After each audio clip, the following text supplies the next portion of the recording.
Everybody in the club getting tipsy. So it's been a while since I've made a monthly wrap-up video. Today we're going to talk about the books that I read in January. No, I'm not.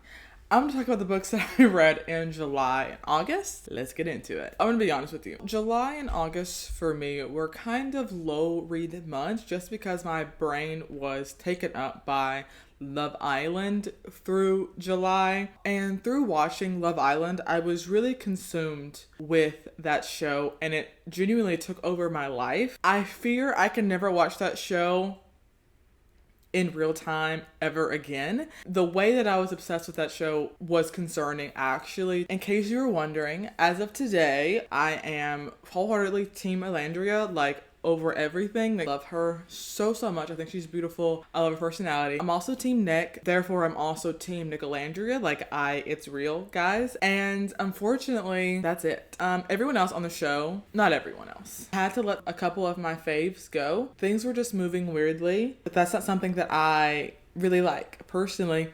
And at the end of the day, do these people know me? No. And does it matter what I think about these people? Also no. And unfortunately, I'm still under the attack of Nicolandria, and I fear I will never be able to recover fully from them. Like, watching them was like reading a book and seeing it portrayed in real time. And I think that's why so many of the girlies are obsessed with them, because it genuinely was like watching a friends to lovers, right person, wrong time, and then also like forced proximity, but also like forbidden love. Like, it was all of the book tropes that people love and know. I've been talking about them for way too long. So because of them, specifically, I did not read that much in July. I read 5 books in July. I read 5 books in August because I was still kind of in the middle of the hysteria of Nicolandria. And then through August, I was still, unfortunately, less direct attacks, but I was still very much into what they were doing. So anyways, let's get to these books that I somehow finished in the month of July in between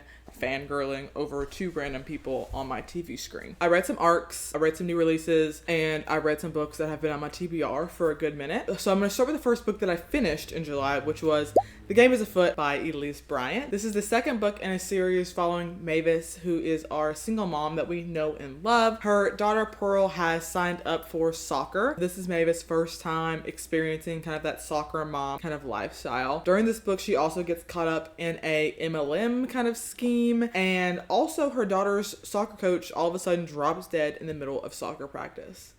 So Mavis is like, hey, what happened? I really enjoyed this book. I ended up rating it 3.5 stars. I love how Mavis is very relatable as a character. I hope in future books, however, she's able to kind of work through her insecurities and her anxieties a little bit better. I hope throughout the series we see her really get her footing and learn. And I really hope that her character development grows in the next book, because I don't know how much I would like it if her anxiety and her kind of meddling is not the right word, but I can't think of anything else right now, kind of gets in the way of her succeeding sometimes. And I really hope that throughout the series, if we're getting more books of these anyways, that we really see her grow as a person and becomes the woman that everyone else sees her as. Also, justice for Jack. Her ex has come back into her life. He's back in California. She's still dating Jack. Things are getting a little rough because her ex is back. That's her old love. That's the father of her child. But Jack is kind of like, I understand, but also like, I really like you. I'm gonna need a little bit more. You're kind of pushing me away. You're kind of keeping me at arm's length. I don't like that. Maybe it's a lock in. Jack is a sweetheart. I hope she chooses Jack. I want her to choose Jack.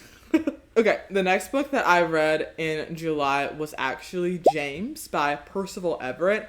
Now, this book is a retelling of the adventures of Huckleberry Finn. So instead of it being from Huckleberry Finn's point of view, this is actually from Jim, or James, the enslaved man's perspective. And I really, really enjoyed this book. I rated it 4.5 stars. I honestly could be convinced to give it a 5-star, but I gave it 4 stars because although I really liked it and I found it to be extremely insightful, there were parts of the book that I felt were slow in some ways. Some parts that I just didn't really connect with me all that much, which is why I ended up with a 4.5 rating, but objectively this is a 5-star book. I really enjoyed it. Additionally, I have never read the original The Adventures of Huckleberry Finn by Mark Twain ever, and I will say I don't think that you have to read the original work to understand this book at all, because I didn't, and I was fully locked in. I knew what was going on. The perspective shift in this book I felt is really necessary, and I honestly would love to see this book alongside The Adventures of Huckleberry Finn if that book is even still taught in school. Y'all know these kids don't know how to read, right?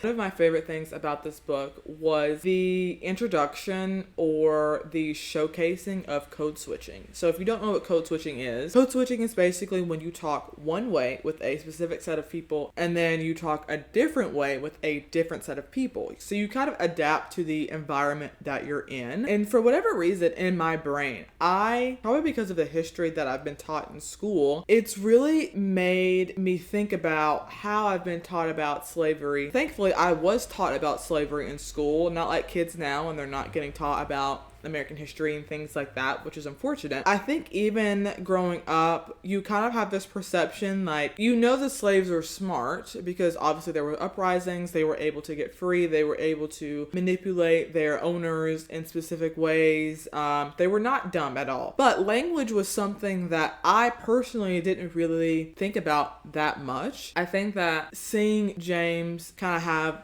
what was referred to as like slave talk in the book, where they're purposefully dumbing themselves down to make their owners, their white slave masters, think that they're always going to be smarter than them, that they're never going to progress. And while that unfortunately led to things like, you know, Jim Crow, which was a caricature.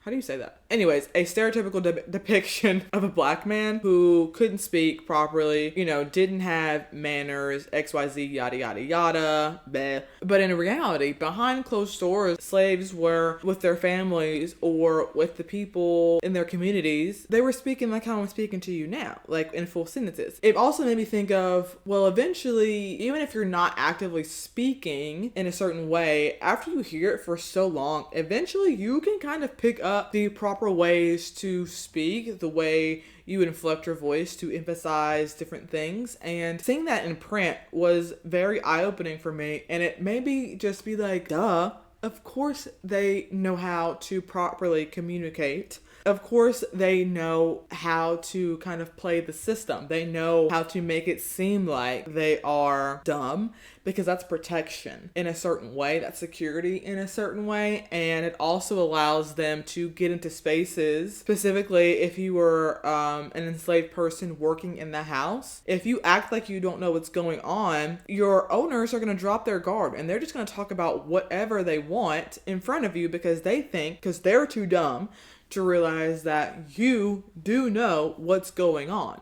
And that's how a lot of information actually got spread in between plantations when it comes to organizing mass escapes, organizing revolts, different things like that, was through the slaves that worked in the house, and they would go back and tell the slaves who worked out in the field, and they would organize between plantations. So I think that was really cool to see in book. That's something that I haven't read before too much ever in my life, if I'm being really honest. And I thought this book was really good, really insightful. I was able to get a brand new copy of this for like half off because I found it at a secondhand store, and I was absolutely geeked to find it, and also to the person that sold it. Interesting. So the next book I read in July actually spun on my TBR wheel, Yellow Wife by Sadequa Johnson. Now this is another story about antebellum South. We were following a young girl whose name is Phoebe, and she is light-skinned, so she actually worked alongside her mother in the house. And although Phoebe is a slave, so she is treated as such, the master of the plantation really loves Phoebe. He takes a special liking to her, to set her up. And unfortunately, the wife of the slave owner absolutely hates Phoebe because she sees their relationship and is immensely jealous of Phoebe. So the master promises Phoebe that she is going to be emancipated when she turns 18. He's going to send papers for her freedom. Now, right before she gets freed, while the husband is out of town, Phoebe actually gets sold by the wife of the plantation off to some random guy in Virginia. Now, the place that she gets sold to in the book is referred to Devil's Half Acre. I'll put the name of the real jail, and it does still exist, and you can visit it. It is a historical site now. You can tour it. It's in Virginia, and it's been known as one of the most brutal places for slaves to pass through. This story was really good, incredibly heartbreaking and absolutely disgusting in some portions of the book. Like, I don't even read this book anymore. I'm so angry and like disgusted is not even a strong enough word. Like, the abhorrent things that have occurred in this book that I know are just scratching the surface of what it was in reality. But anyways, overall, I really enjoyed the story. It's a story about hope, a story about perseverance. Can I speak? It's a book about perseverance, and it is inspired by a real woman and a real place and a real man and a real family. They kind of see a life story kind of fictionalized, but it keeps a lot of the history in the book, and that's something that I really enjoyed reading, and I thought it was good. I rated it 4 stars. It's a quick book. It's not too long. It's actually less than 300 pages, I believe. Yeah. It's 272 pages, so it's a quick read. However, it is a heavy read. Like, you're gonna be depressed after you read this probably. I think I would recommend it for you to read if you're looking to read up on some of Black history, American history. It is a very good read, and I think it shows a good representation of the things that were happening during that time period. Next book that I read in July was actually an ARC, so thank you to Berkeley for sending me an early copy of this book. It is called How to Sell a Romance by Alexa Martin. Now, it's been a while since I rated a book under 3 stars. This book I rated 2.75 stars, and honestly, I'm being very generous with that 0.75. This book was okay, and like, by okay, I mean like barely okay. I'll start with the things that I liked about this book, and then I'll go into the things that I didn't like, why I do not recommend you reading it. First of all, the one thing that I did like about this book was the fact that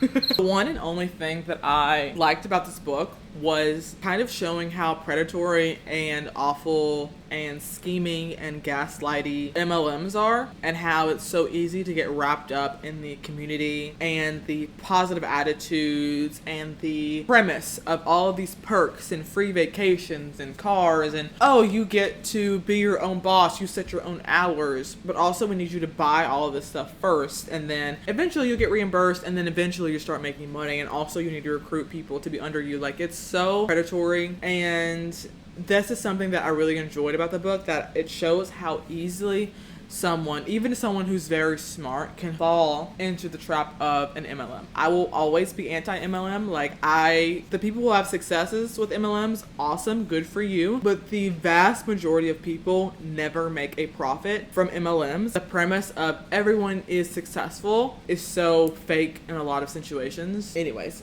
so this book is about a girl named Emerson, and she is a kindergarten teacher, and she absolutely loves her job. However, living and working in Colorado, in Denver, she is barely scraping together coins to make ends meet. So she decides that she's finally going to accompany one of her coworkers to Petunia Lemon. Now, Petunia Lemon is an MLM. It is a skincare company, and they just loop her in, and she says, you know what, I'm gonna give it a try, and we're gonna run with it, okay? So while Emerson is at this event, she runs into this guy at a bar. He's super handsome, so they say, hey, let's have a drink together. Now, the next day, they're chatting, and it slips that Emerson was there for the MLM, and the guy, whose name is Lucas, is like, I cannot believe you are so stupid to sign up for Petunia Lemon. So they fight, and they decide, you know what, this is a one-time thing. I never want to see you ever again. screw you, and I hope you have a horrible life. Okay, so they say that to each other. Fast forward a couple months, Lucas is picking up his daughter from school, and what do you know? Guess who her teacher is? Yep, it's Emerson. And so now they're in this kind of forced proximity, strangers to lovers to enemies kind of thing. And it's very interesting. So here are things that I did not like about this book. Number one, Emerson and Lucas, other than their physical attraction to each other, have zero chemistry, and it was actually annoying to read them be together because I was like, y'all just think each other is hot. Like, that's it. That's the only thing that is bringing y'all together, and it's stupid, and I am not believing it. I'm not buying it, and I actively did not want them to be together. When you're reading a romance book, you do not want to have those thoughts about your couple. You want them to be together. For them, like, I just did not care about the relationship. The banter was kind of good, like, the dialogue between them wasn't bad, but so much of this book was about Emerson and her being continually stupid in dealing with this MLM. Like, girl, are you not seeing the signs? Are you not seeing the signs? I do not recommend this book. It was not good. I'm moving on because this book actually made me mad, and I actually may change my rating to lower to just 2 stars. In fact, I am. I'm going to change my rating to 2 stars. Like, I don't know. 2 stars. Actually, the more I'm talking about it, the more I'm like, I don't like it. Moving on. That was the last book that I read in July, and I was really needing something to knock my socks off. So I went to the beach like the second week of August, and I brought some books with me. And the first book that I read and finished on the beach, so it made it even better, was Local Woman Missing by Mary Kubica. Now, this book really did it for me. I love it when a thriller is actually thrilling and suspenseful, and I am trying to create theories in my head of what happened. I'm thinking it's this person. Oh wait, no, I think it's this person.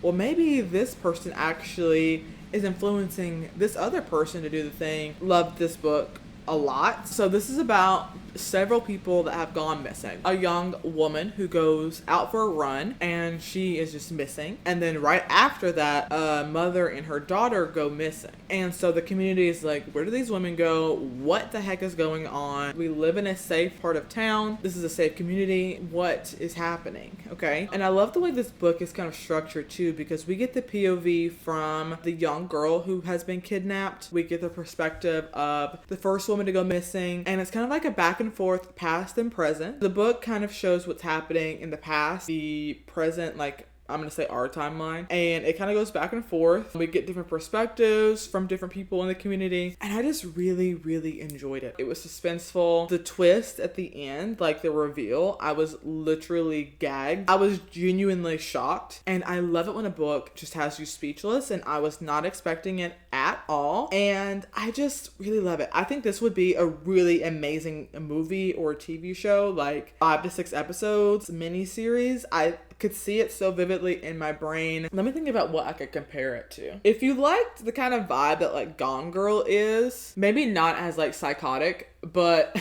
it's slow moving, but even though it's slow, it's got you hooked. That kind of pacing. I think you would really enjoy this book. I rated it 4.25 stars. The only reason it wasn't a higher rating is because, I don't know, that's just kind of the feeling that I got. This would be a really good book to reread, because you'll be able to see all of the characters from a different perspective and see how they were acting. And I wonder if I would be able to see it clearly who did what on my second read around. So I may do that at some point. Now, while I read this at the beach, I do think it's a very good winter thriller, kind of giving winter fall vibes. So I definitely recommend you reading Local Woman Missing. The next book that I read, I actually listened to the audiobook version of this. I forced my friends to listen to an audiobook on our drive back home from the beach. I finally got around to reading Never Lie by Freida McFadden. Now, this is one of her highest rated books. I think people really like this one. So this is about a couple, and they're either engaged or just married. They might be newly married. I think Ethan and Trisha, and they are touring this house, and they're out in the middle of nowhere in upstate New York, and they get stuck there because there's a snowstorm. They're snooping around, and all of a sudden Trisha finds this secret door that has all of these recordings of a therapist and her patients. Now, come to find out, the therapist is actually famous. She has several books about her experiences with her patients' experiences. And so Trisha starts listening to the tapes. Meanwhile, there's random things going on in the house. There's like stuff moving around. They're hearing noises. Trisha's husband, Ethan, is being like weird. And it's very, very good. I enjoyed it. I did rate it 3. I rated it 3 stars. Usually I'm not going to give a Freida McFadden book over 4 stars just because although she is a good writer, it's more so like they're just entertaining. They're like a good movie that you just kind of watch to laugh and then you go home and you never think about it again. Like that's what her books are to me. Like I don't love them all. I really like The Boyfriend, but that was my first one. And now that I've read a few more of her other books, I'm kind of like, oh, she kind of follows the same exact formula every single time. So anyways, I really enjoyed it. The twist was something that I was not expecting. I will say that. And I was like, oh, what? And she always just writes the most psychotic characters. Her and Lucy Foley write such psychotic characters. And honestly, I kind of vibe with it. I like Freida McFadden for like a beach book. You just want something that's going to entertain you. I think Freida McFadden is a good writer. If you just want to sit down, read a book, you don't have to get out notes and paper to track what's going on. Like her books are just fun to read. I think that they serve a purpose for the purpose of like a vacation, or maybe I think she writes good book club picks, I think, in the sense that they're easy to discuss and they're easy to digest. Anyways, I'm gonna stop talking about that lady because she'd be catching strays from me, low-key. The next book that I read in August was a highly anticipated read. Like, I have been waiting to read this book. I was on hold on Libby for like 8 weeks. It was super crazy. I finally got to read King of Ashes by S.A. Cosby. This is his latest release. This book is the reason. This book just reaffirms my love for S.A. Cosby. He writes such good thrillers. He writes, like, I feel like he is the blueprint for what I'm looking for in a thriller book. This one is about, I almost said Titus Crown. That's All Sinners Bleed. This book is about a guy named Roman Carruthers. Now, he is the son of, like, a funeral home dynasty, essentially. His family owns a huge crematorium in the state of Virginia. People travel all around to come and get their families taken care of when they lose someone. Roman's living in Atlanta and he gets a call from his sister that says, hey, dad's been in an accident. I don't think it was an accident. It looks like it was on purpose. He's in critical condition. I need you to come and help me with dad, basically. He travels up to Virginia and he is thrown in the mix of his younger brother who has got into selling drugs. And of course he used everything. And so now he's in a massive debt with one of the biggest gangs in the area, Deadly Gang. And additionally, and he's also dealing with the weird family dynamics they have going on. Their mother disappeared, presumed dead, and so there's like a haunting, not like a woo haunting, but like that heavy cloak of grief that is surrounding the family over this tragedy. And no one knows to this day what actually happened with their mom. And there's just a lot of stuff going on in this book. And when I tell you from page 1 to page 333, this book did not stop. It was incredible. I've never seen the show Narcos before, but I feel like if you like Narcos, if you liked, what's that other show? Ozark. If you like those kind of shows, like the crime, drug cartel, people trying to infiltrate, I really think you would enjoy this book. I was stressed the entire time. Like, there was not a moment of this book where I felt like, okay, this is kind of like a filler chapter. No. No. There was one part of the book where I literally had to stop in the middle of a chapter, like the dead middle of a chapter, and be like, you know what? I'm going to put this down and I'm going to turn on British Bake Off because I genuinely need to relax right now. Yeah, it was super good. This book has really further strengthened my resolve to not get into drugs and to not take people for granted and to never have any debt with anybody. And happy that I was raised in which a way and that, you know, that would never really be, I mean, you never know. And I'm just very thankful to my parents But I'm really happy with where I am, that I don't have to worry about someone purposefully crashing my car because I owe them $400,000 worth of drugs and money. So, praise be. So I read 2 more romance books in August. And the first one that I read was the highly anticipated B.K. Borison First Time Caller. And I said that weird. First Time Caller by B.K. Borison. I absolutely adored this book. It was truly one of my favorite romances that I have read this year. Aiden, I think, is my new top 3 book boyfriend. Like, I absolutely loved Aiden. Like, I love Aiden. I love Aiden. So the premise of this book is super cool. So I really love the concept of this book. I think it was inspired by Sleepless in Seattle, I think. So if that's your favorite rom-com, you'll probably like this. We follow a guy named Aiden. Now he's the host of Baltimore's kind of like love, dating, relationship, radio show, podcast. Unfortunately though, he is someone who no longer believes in love. Like he thinks there's no point. He thinks that it's a waste of time. It's a waste of your own well-being to fall in love because it just is, it never works out. People are calling in and they're complaining about their significant other. Like there's no romance anymore. So he's just like, you know what? I don't believe in love anymore. Meanwhile, our female lead, her name is Lucy, and she's a single mom. She's a mechanic. She has a really good co-parenting situation with her ex-boyfriend. I actually love the fact that they're next door neighbors, her and her ex, so that they can like co-parent really seamlessly. I think that's super cool. Anyways, so one night Lucy is kind of getting to bed and she hears her daughter talking on her phone like super late night. It's like 10:30 and she's like, girl, what are you doing? You have to go to school in the morning. And she's being all weird and she's like, give me your phone. Come to find out she's talking with a random guy and she's like, what? Who are you? You're talking to an 11-year-old, you sicko. And he's like, no. It's not what you think. I am the host of a radio show called Heartstrings, and your daughter thinks that you deserve to find love. So Lucy is like, you did what to her daughter? And she's like, well, I just think you deserve love like dad has. And so Lucy and Aiden end up talking on air.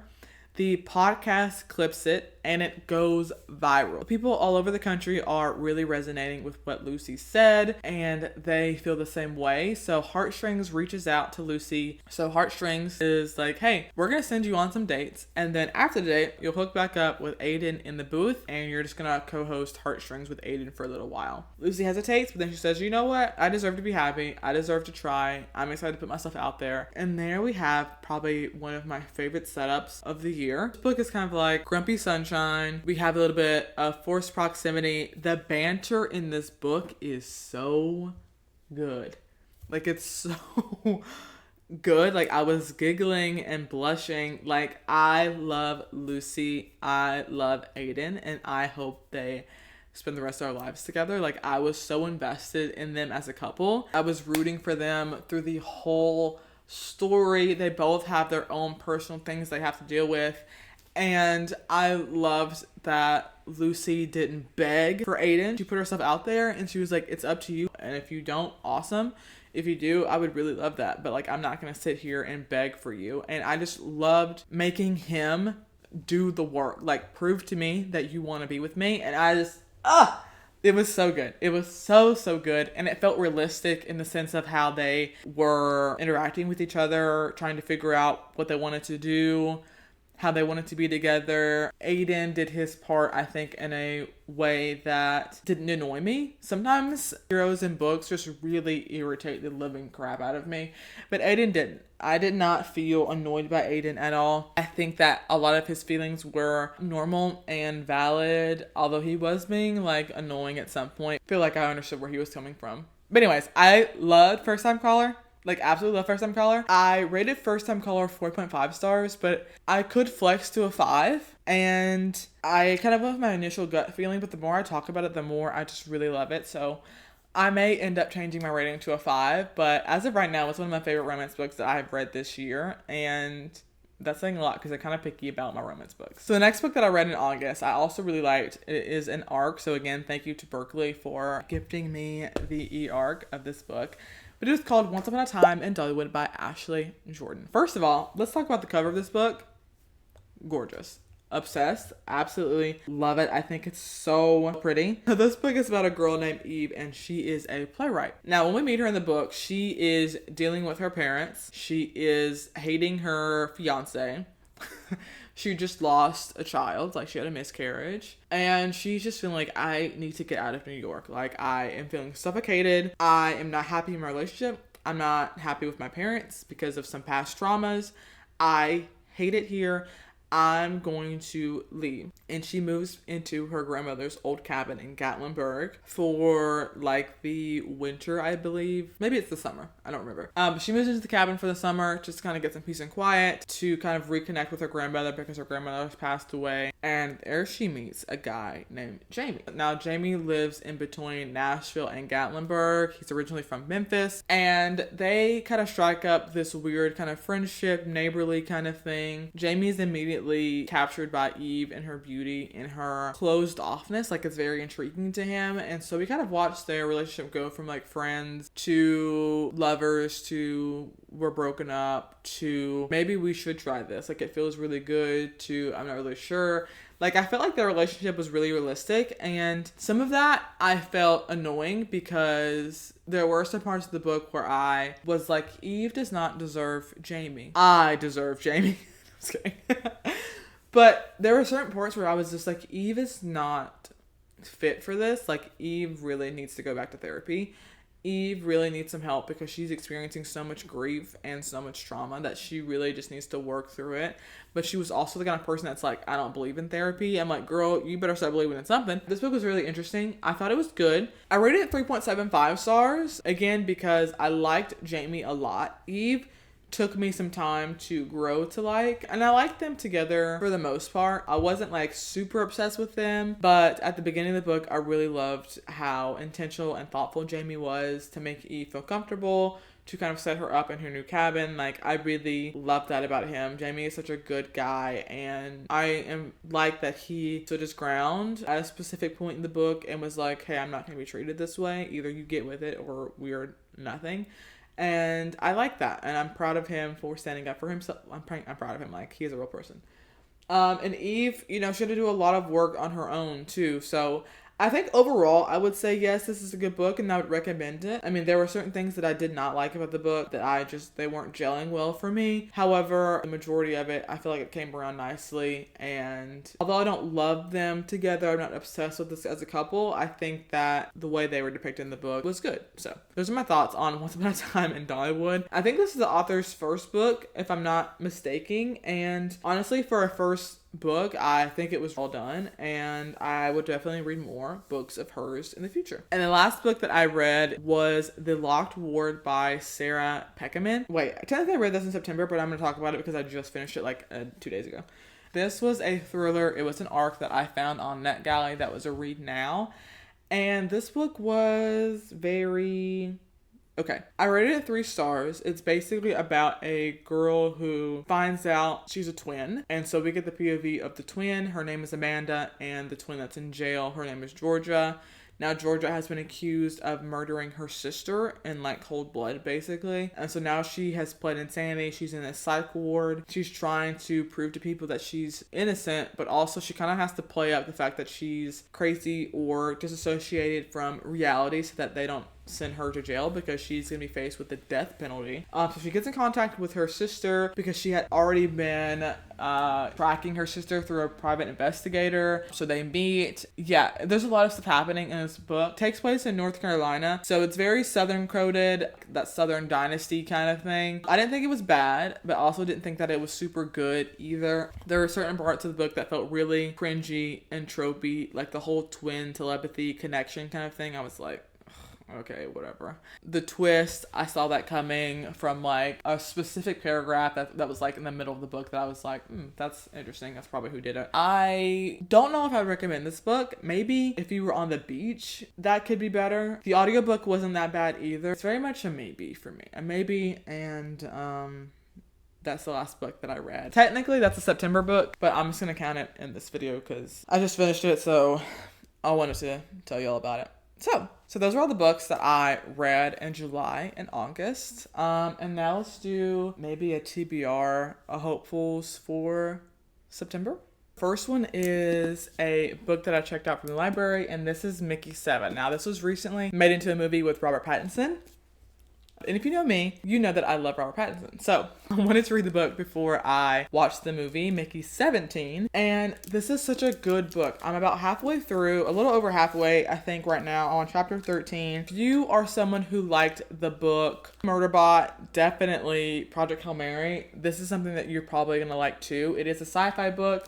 Basically, it's about a guy who gets hired onto this spaceship. This is like super far into the future, by the way. He gets hired on the ship to be an expendable, which basically means that he signs away his body to be used as disposable. At this point in the future, we're able to make clones of people. So basically, his job is to go out and do the dangerous stuff. He'll die and they'll just print a new body for him. It's actually a lot funnier than I was expecting it to be. It's exciting, but it's not like it's suspenseful or anything like that. It's basically just a story of a guy who's the 7th version of his own self. Basically what happens in this book is he gets mistakenly marked as dead, so they print a new one of him, but he's actually still alive. So now there's 2 of them, and they're having to figure out, well, which one of us is gonna stay quote unquote alive, which one of us is going to risk it. Also, we have to keep this a secret because if we don't, they'll get rid of both of us. It's really good. I am enjoying it. I picked this up from my local library. I wanted to support and rent more books from the library before I buy them. And then for the rest of September, it's honestly going to be ARC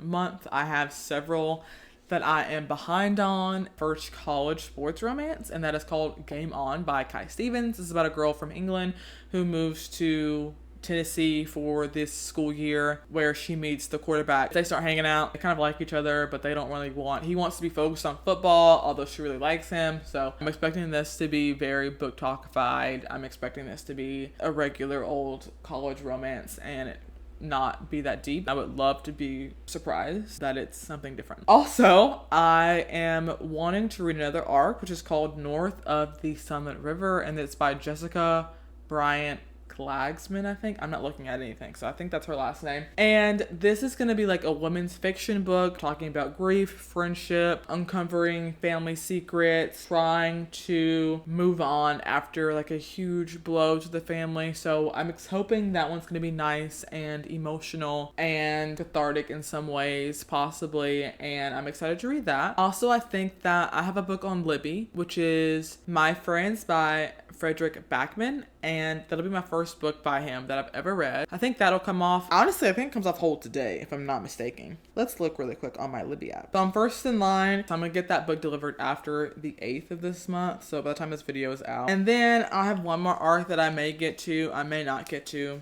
who knows. And that is As a Last Resort by Kristen Wallette, I'm pretty sure is her last name. Again, I'm not looking at any notes. And this is about a real estate agent who gets the opportunity to sell a house in like her old hometown. She runs into, I think, an ex-boyfriend or something like that. You know how the story ends. So hopefully that book is good as well. And that's pretty much everything that I'm going to be reading in September. Those are the books that I read in July and August. This video is very long overdue. Hopefully you enjoyed it. Hopefully you'll add some of these books to your TBR. If I can give you 3 recommendations out of this video, definitely pick up James by Percival Everett. Definitely pick up King of Ashes by S.A. Cosby and First Time Caller by B.K. Borison. Those were definitely my favorites of the month. They were so good. That brings us to the end of the video. Thank you so much for watching today's video. Make sure you like, comment, subscribe. Leave me the beach emoji because I went to the beach last month and I miss it and I would love to go back like tomorrow. I hope you're having a wonderful day, afternoon, wherever you are in the world, and I'll catch y'all in my next video. Bye!